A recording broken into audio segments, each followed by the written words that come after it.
The High Matriarch arrived on the station with a procession of guards and advisors that filled the docking bay. She was ancient beyond measure. Her scales faded to a pale silver that seemed to glow with inner light. Her eyes held the wisdom of centuries, and every Vithani who saw her bowed low in respect. The negotiations resumed in the main diplomatic chamber, a vast room with high ceilings and walls decorated with the symbols of a dozen species. Human diplomats sat on one side of a great curved table. The Vethani delegation sat on the other. With the High Matriarch at their center, Karen had managed to get Lucy into the chamber by claiming she needed her daughter nearby to help with translation work. It was a weak excuse, but the human diplomats were too focused on the negotiations to question it. Lucy sat in a corner of the room, watching and waiting for the right moment. The discussions went on for hours. Trade agreements, mining rights, technology exchanges. Lucy understood little of what was being debated. She only watched the High Matriarch, trying to read the ancient Vithani's expressions and posture. Finally, a pause came in the proceedings. Ambassador Threx rose and approached the High Matriarch. Though Lucy could not hear his telepathic words, she saw him gesture toward a door at the side of the chamber. She knew what he was asking for. He was requesting that the High Matriarch rule on Zev's fate. The High Matriarch nodded slowly. Guards moved toward the side door to bring Zev before her. This was the moment. Lucy stood up and walked toward the center of the chamber. Gasps of surprise filled the room.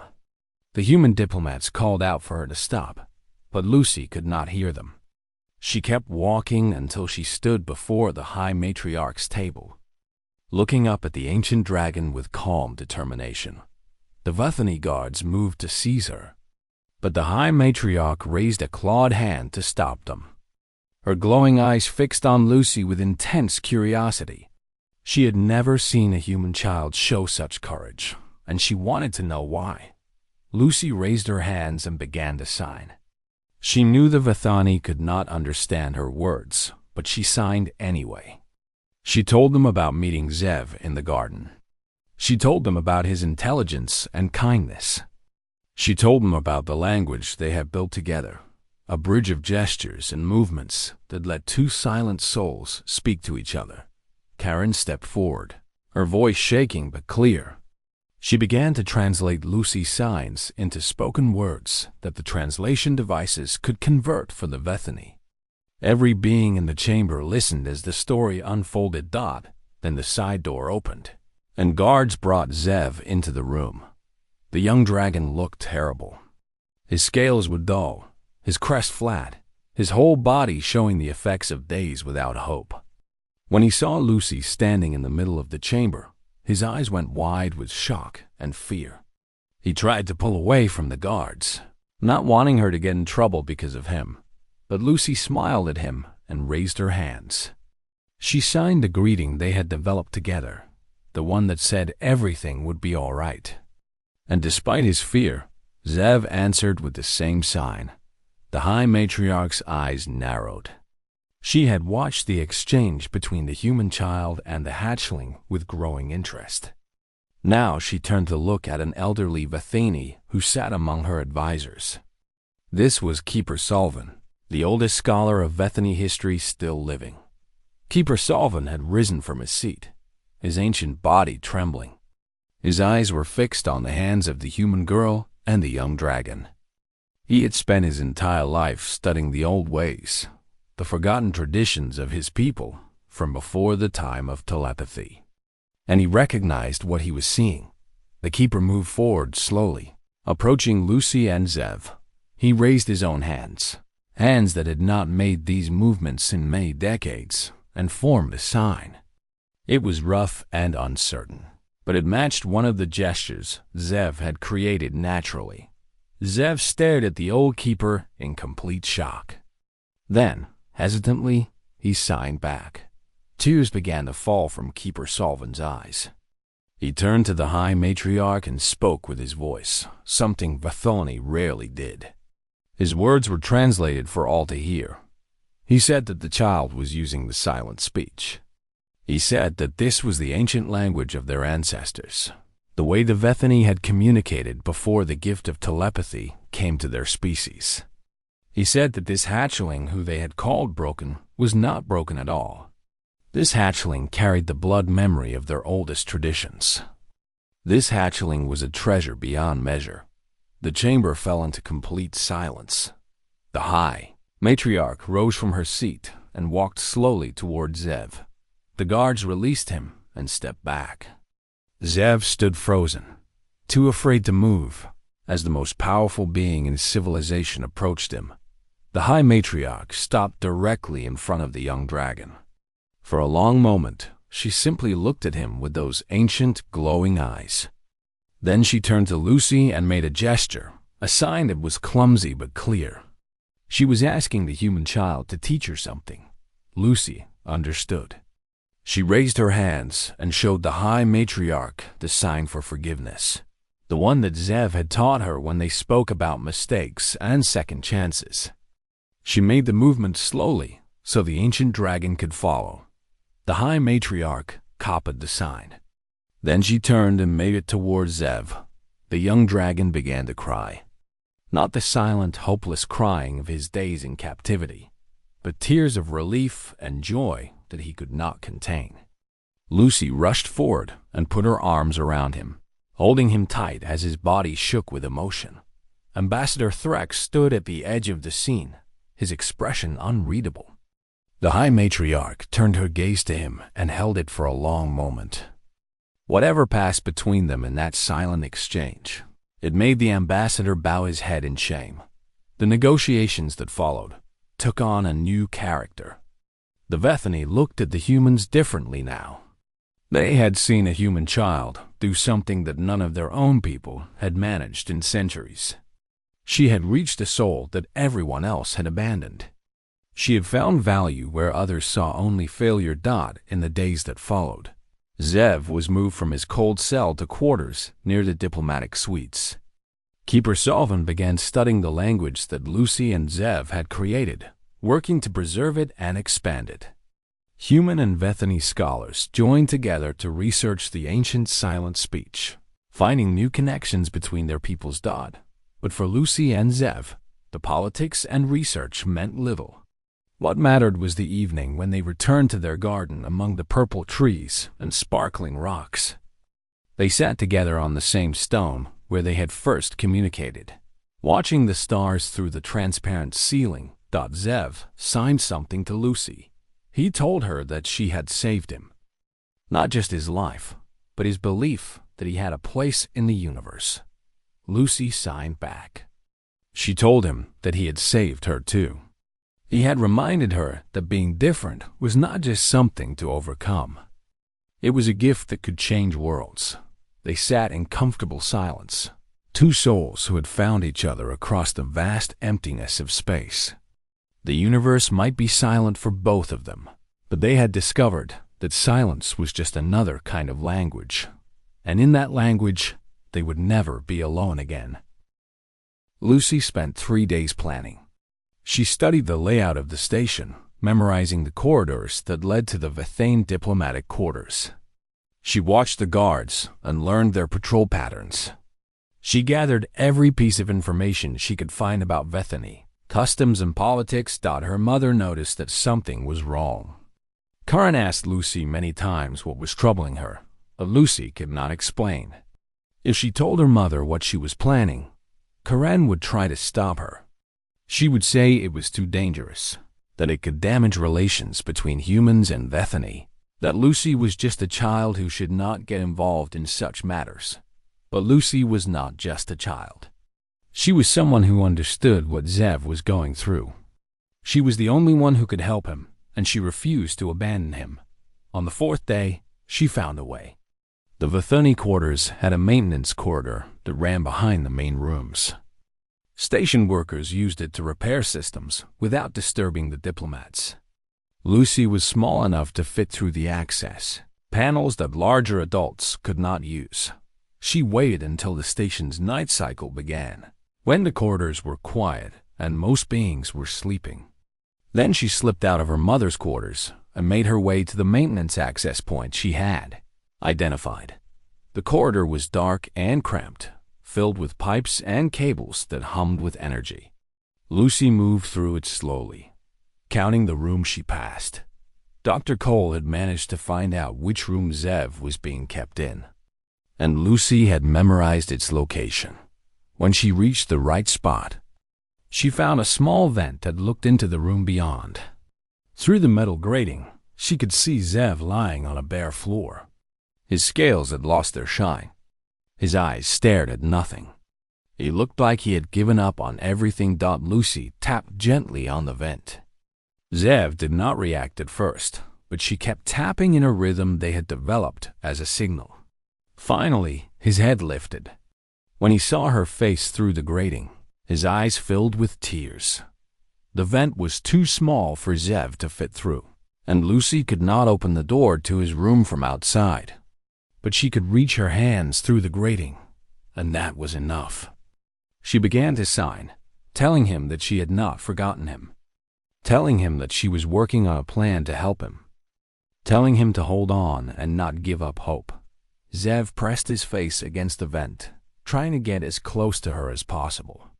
He signed back with shaking hands. He told her that the High Matriarch was coming to the station soon. The High Matriarch was the supreme leader of all Vethani, the most powerful being in their civilization. She was coming to finalize the negotiations with humans, and she was coming to pass judgment on Zev. Ambassador Threx had requested that the High Matriarch order Zev removed from the station and sent to a sanctuary on a distant world. Once there, Zev would never be allowed to leave. He would spend the rest of his life among other rejected Vethani, cut off from civilization forever. Lucy felt cold fear grip her heart. She had only a few days before the High Matriarch arrived. A few days to find a way to save Zev from a lifetime of exile. She signed to Zev that she would not let this happen. She told him to trust her, to believe in her. Then she had to leave before the guards discovered her. The next morning, Lucy went to Dr. Cole and told her everything. The xenobiologist listened with growing concern, but she did not tell Lucy to give up. Instead, she began to think about possibilities. Dr. Cole had continued her research into the ancient Vethani sign language. She had found more evidence that the gestures Zev used naturally matched the old forms of communication. If she could present this evidence to the High Matriarch, it might change how the Vethani saw Zev. He would no longer be a broken hatchling. He would be a living connection to their ancestors. But there was a problem. Dr. Cole was not important enough to request an audience with the High Matriarch. The Vethani would never listen to a mere human scientist. They needed someone who could get into the diplomatic chamber and make them pay attention. Lucy thought about this for a long time. Then she went to find her mother. Karen was working in her office when Lucy arrived. She looked up with surprise when her daughter entered and closed the door behind her. Lucy's expression told her that something serious was happening. Lucy sat down and began to sign. She told her mother everything, from her first meeting with Zev in the garden to the threat he now faced. She explained about the ancient language and what Dr. Cole had discovered. She described the loneliness and despair she had seen in Zev's eyes. When she finished, Karen sat in silence for a long moment. Then she signed a question that cut straight to the heart of the matter. She asked Lucy what she wanted to do. Lucy took a deep breath. She told her mother that she wanted to get into the diplomatic chamber when the High Matriarch was present. She wanted to show the Vethani what she and Zev had created together. She wanted to prove that Zev was not worthless, that he carried something precious inside him. Karen's face showed a mixture of fear and pride. She knew that what Lucy was proposing could cause serious problems. Interrupting a diplomatic session with the High Matriarch could be seen as a terrible insult. It could damage everything the humans had worked for. But Karen also knew her daughter. She knew that Lucy had spent her entire life fighting against a world that tried to limit her. She knew that Lucy understood Zev's situation in a way that no hearing person ever could. And she knew that sometimes the right thing to do was also the dangerous thing to do. Karen signed that she would help. She did not know exactly how yet, but she would find a way to get Lucy into that chamber. For the first time in days, Lucy felt hope return to her heart. The weeks that followed were the happiest of Zev's young life. Every day brought new words, new ideas, new ways to express the thoughts that have been trapped inside him since birth. Lucy was a patient teacher, always finding new ways to explain concepts when he struggled. She never grew frustrated with him, never made him feel slow or stupid. She treated him as an equal, and that simple gift meant more to Zev than she could ever know. Their secret meetings in the garden became the center of both their worlds. Lucy would arrive first, bringing small treats from the human food stores that Zev had grown to love. Zev would come shortly after, moving through the station's corridors with the skill of someone who had spent years avoiding attention. The language they built together grew richer every day. They had signs for happiness and sadness, for hunger and tiredness, for fear and courage. They had signs for the stars they watched through the garden ceiling, for the ships that came and went from the station, for the strange and wonderful beings that filled the corridors. Zev's personality emerged through their conversations. He was curious about everything, asking questions about humans and Earth and the galaxy beyond the station. He had a gentle humor that surprised Lucy, making jokes through signs that left her laughing silently. He was kind and thoughtful, always noticing when Lucy seemed tired or worried and asking if she was well. He was also deeply sad. The sadness lived beneath everything else, a constant presence that never quite went away. Zev had spent his entire life being told he was worthless. That kind of wound did not heal quickly, even with Lucy's friendship to help. One afternoon, something unexpected happened. Lucy and Zev were practicing a complicated sign when movement at the edge of the garden caught their attention. A woman stood there watching them, her mouth open in surprise. It was Dr. Nina Cole, the station's xenobiologist. Zev immediately tried to hide behind Lucy, his old fears rushing back. But Dr. Cole did not react with anger or disgust. Instead, she moved slowly into the garden and sat down on a nearby rock, keeping her distance so she would not frighten the young dragon. She spoke to Lucy, and though Lucy could not hear her words, she could read the woman's lips well enough to understand. Dr. Cole was saying that she had been studying Vithani culture for years. She was saying that what Lucy and Zev were doing was remarkable. She was asking if she could watch them, just for a little while. Lucy looked at Zev and signed the question to him. Zev studied Dr. Cole for a long moment, his eyes searching her face for any sign of threat. Then, slowly he nodded. Dr. Cole stayed at the edge of the garden and watched as Lucy and Zev continued their lesson. She did not interfere or try to join them. She simply observed, her expression growing more amazed with each passing minute. When the session ended and Zev slipped away to return to his quarters, Dr. Cole approached Lucy. She carried a small tablet and used it to type words that appeared on the screen. This way, Lucy could read what she was saying without trying to read lips. Dr. Cole explained that she had been documenting their interactions from a distance for several days. She apologized for not revealing herself sooner, but she had not wanted to disturb what she was witnessing. She told Lucy that what she and Zev had created was more than just a simple sign language. They had developed a sophisticated communication system that worked across species, boundaries, but there was something more. Dr. Cole had been comparing the signs. Zev used to ancient Vithani artifacts she had studied years ago. Long before the Vithani evolved telepathy, they had communicated through physical gestures. This old language had been forgotten thousands of years ago, dismissed as primitive once telepathy emerged. but traces of it remained carved into old temple walls and recorded in ancient texts. Some of the signs Zev created on his own, without Lucy teaching him, matched these ancient patterns. It was as if some deep memory of the old language lived in his blood, waiting for a chance to emerge. Lucy felt a chill run through her body. She had known that Zev was special, but she had not realized how special.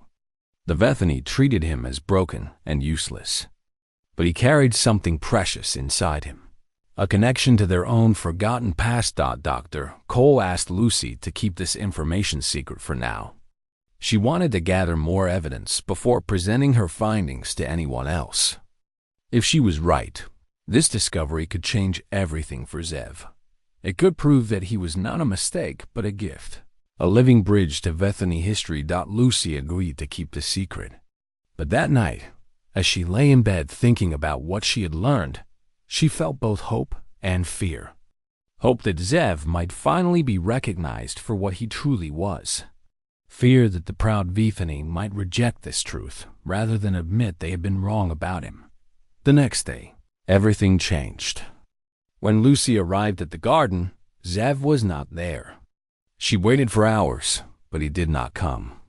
She returned the following day and the day after that, but the garden remained empty. Finally, she managed to find Dr. Cole and ask what had happened.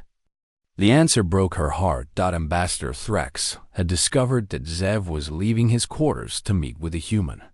He had ordered guards to lock Zev in his room and forbid him from going anywhere without supervision. Zev was a prisoner now, trapped in his silent world once again. Lucy felt anger rise inside her like a fire. She had spent her whole life being told what she could and could not do because of her deafness. She had fought against those limits every single day. She was not going to let Zev lose the one connection he had found. She was going to get him back, no matter what it took.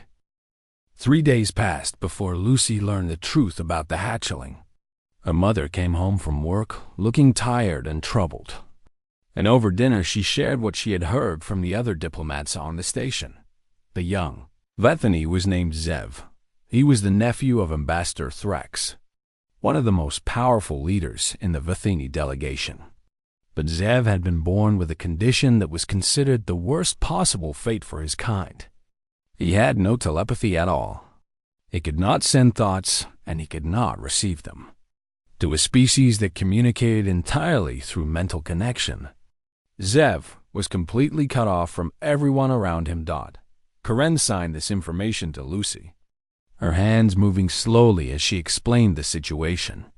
Among the Vethani, a hatchling born without telepathy was traditionally abandoned in the wild or sent to remote sanctuaries far from civilization. Such hatchlings were seen as broken, as mistakes of nature that brought shame upon their families. They were hidden away so that no one would have to be reminded of their existence. Zev had only been spared this fate because of his uncle's high position. Ambassador Threx could not abandon his own blood without causing a scandal.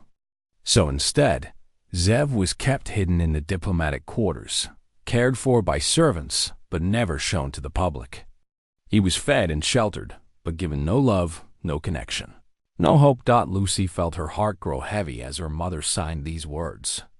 She thought of the way Zev had watched her hands in the garden. She thought of the desperate hope she had seen in his eyes.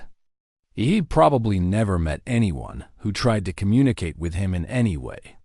His own people had written him off as unreachable. Karen noticed the expression on her daughter's face and reached across the table to touch her hand. She signed that Lucy should not get involved in Vethani politics. The dragons were proud and easily offended. Any interference from humans could damage the delicate negotiations happening on the station. Lucy nodded, but she had already made up her mind. She would not interfere with politics. She would simply try to be a friend to someone who needed one. The next day, Lucy returned to the garden where she had first found Zev. She sat on one of the crystal-studded rocks and waited. The hours passed slowly, but Lucy was patient. She had spent her whole life waiting for the hearing world to notice her. Waiting for one lonely dragon was easy by comparison. Just as the station's artificial lights began to dim for the evening cycle, Zev appeared. He came creeping through the purple trees with his body low to the ground, checking constantly to make sure no one was following him. When he saw Lucy sitting on the rock, he stopped. For a long moment, they simply looked at each other. Lucy smiled and raised her hand in a wave. Zev's crest lifted slightly, the first sign of positive emotion she had seen from him. He came closer, still cautious, but no longer trembling with fear. Lucy patted the rock beside her, inviting him to sit. Zev climbed up and settled next to her, his scales cool against her arm. Up close, she could see how beautiful he really was. His blue scales had hints of silver and green that caught the light in amazing ways. His eyes were large and expressive, full of intelligence that his people refused to see. She began to sign again, just as she had during their first meeting. This time, she went slowly and repeated each gesture several times. She pointed to herself and signed her name. Then she pointed to Zev and waited. Zev watched her hands with intense concentration. Then, slowly and clumsily, he lifted one of his clawed hands and tried to copy her movements. His hands were shaped differently from hers, with 3 long fingers and a shorter thumb. The signs did not look exactly right, but the intention was clear. Lucy felt tears sting her eyes. He was trying. Despite everything his people believed about him, despite being told his whole life that he could not communicate, Zev was trying to reach out to her. Over the next hour, Lucy taught him the most basic signs. She showed him how to say hello and goodbye. She showed him the sign for friend, touching her chest and then pointing to him. When Zev managed to copy this sign correctly, his whole body seemed to glow with happiness. They met in the garden every day after that. Lucy would slip away from her mother's quarters and find Zev waiting for her among the purple trees. Each day she taught him more signs, and each day he learned faster than before. Zev was not stupid, as his people seemed to believe. He was brilliant. His mind was sharp and hungry for knowledge. He had simply never been given the tools to express what was inside him. Now that Lucy was showing him a way to communicate, he absorbed everything she offered like a plant, drinking water after years of drought. They developed their own version of sign language. Lucy adapted human signs to work with Zev's clawed hands. Zev created new signs that felt natural to his body. Together, they built a bridge of gestures and movements that let them share thoughts and feelings. Zev told Lucy about his life, signing with increasing skill as the days passed. He told her about the cold rooms where he was kept alone.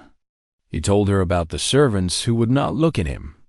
He told her about his uncle, who he saw only rarely and who never tried to speak with him in any way.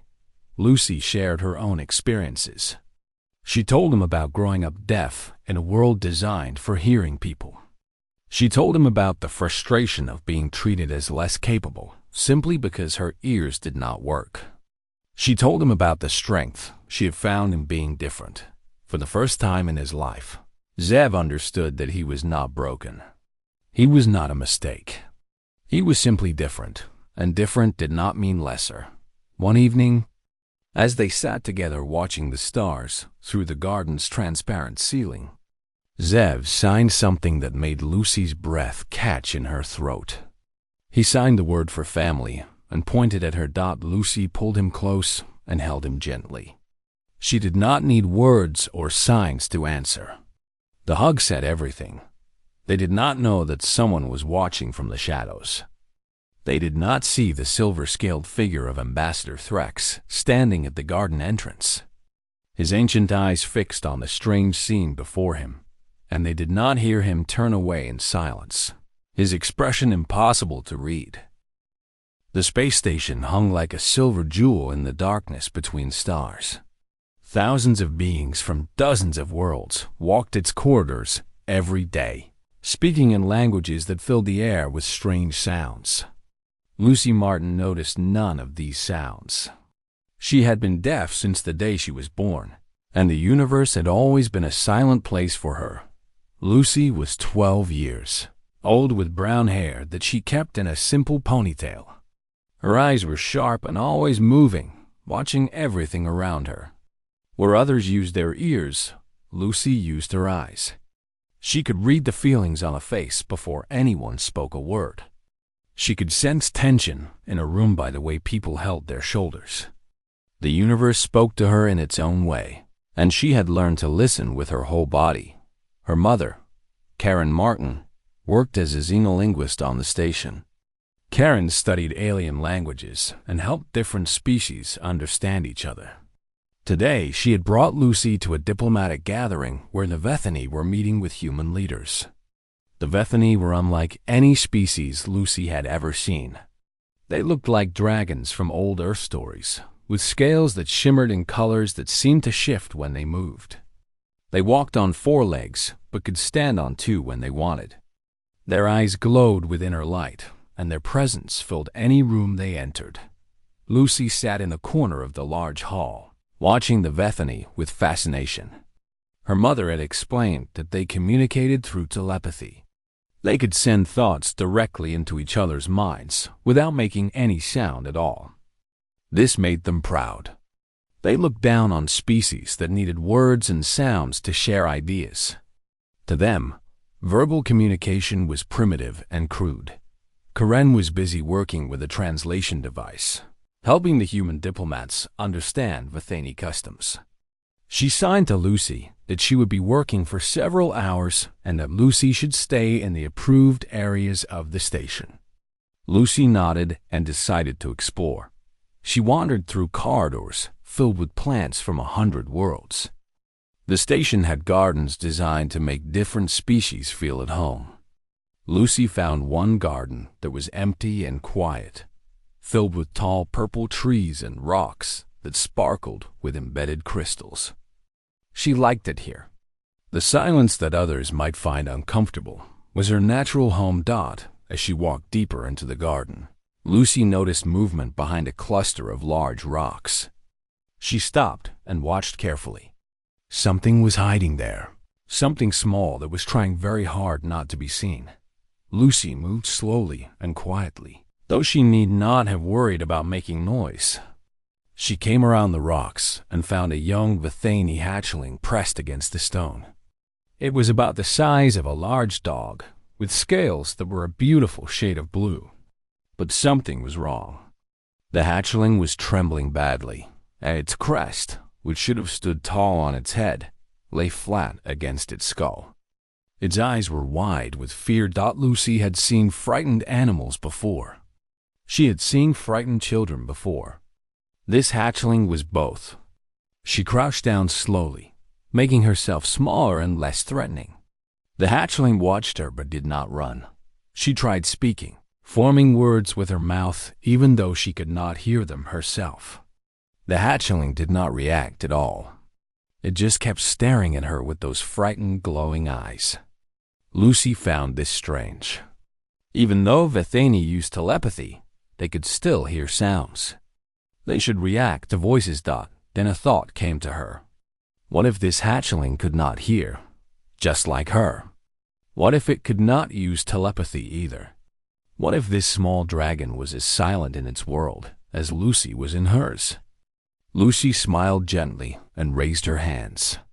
She began to sign, using the language she had used all her life to communicate with the hearing world. She signed a simple greeting, moving her hands in the flowing patterns her mother had taught her since she was a baby.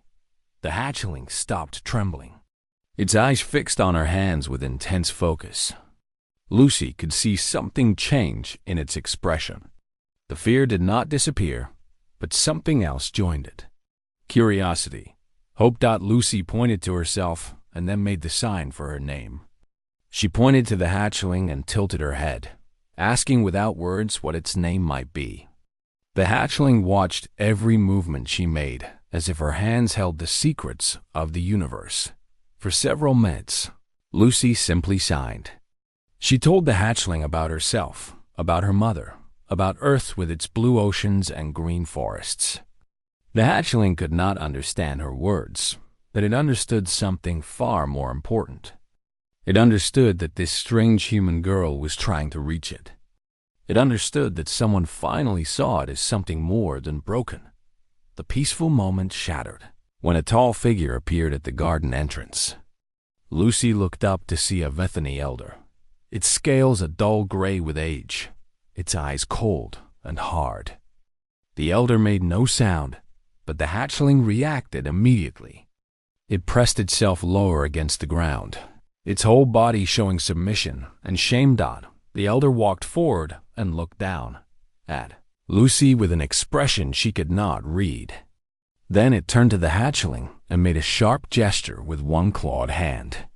The hatchling rose slowly and walked toward the elder with its head down and its tail dragging on the ground. As they left the garden, the hatchling looked back at Lucy one last time. In that look, Lucy saw something that would stay with her for a long time. She saw loneliness so deep it seemed to have no bottom. She saw a plea for help that had never been answered. She saw herself reflected in those glowing blue eyes.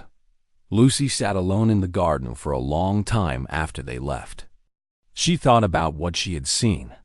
She thought about the way the hatchling had watched her hands, hungry for any kind of connection. She thought about the cold elder and the shame the hatchling had shown. Something was very wrong with that young dragon. Lucy did not know what, but she knew it went deeper than just being unable to hear or use telepathy.